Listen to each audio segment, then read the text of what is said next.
تعالوا معايا النهاردة هنعمل معاكم طريقة لحمة جديدة بس رهيبة جميلة جدا. طعم ونكهة ما اقولكمش، والريحة روعة جدا ورهيبة. يلا بينا نشوف اسمها ايه الأكلة دي. الأكلة دي اسمها المكلكلة، جميلة وروعة، بيعملوها هنا في السعودية.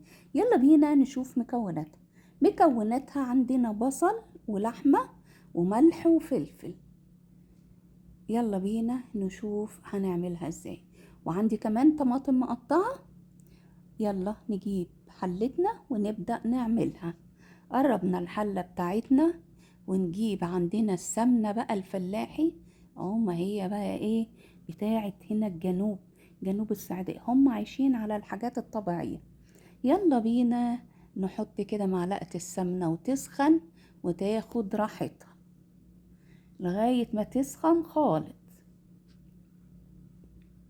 ودي اهم خطوة.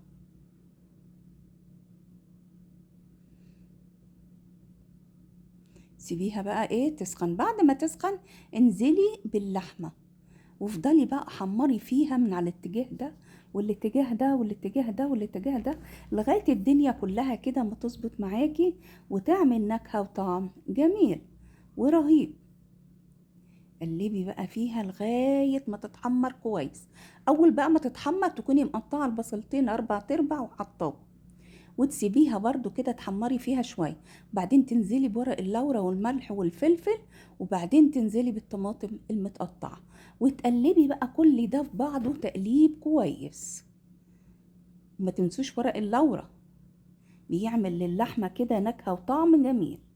وافضلوا بقى ايه قلبي كده الدنيا دي كلها مع بعضها.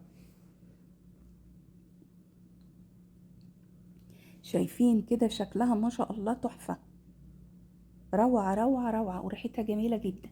في الوقت ده بقى الكاتل المية فيه غلت، هنبدأ بقى ننزلها عليه. أول ما الطماطم بتاعتها نشفت وبقت كده طعمها كويس ومسبكة، ننزل عليها بالمية بتاعتنا.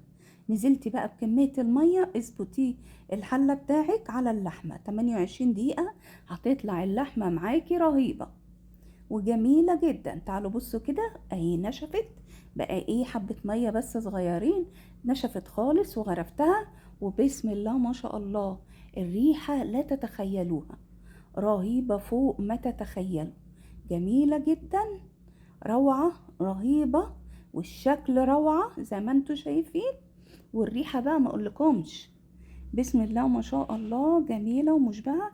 بيحبوا يعملوها هنا في رمضان، وكمان يعملوها جنب الكبسة أو جنب أي حاجة، يحطوها على وش كده الرز، بتبقى رهيبة رهيبة رهيبة فوق ما تتخيلوا. ايه رأيكم في الشكل بتاعها؟ تحفة. ما تنسوش تقولولي بتتابعوني منين، ورهيبة والطعم حكاية.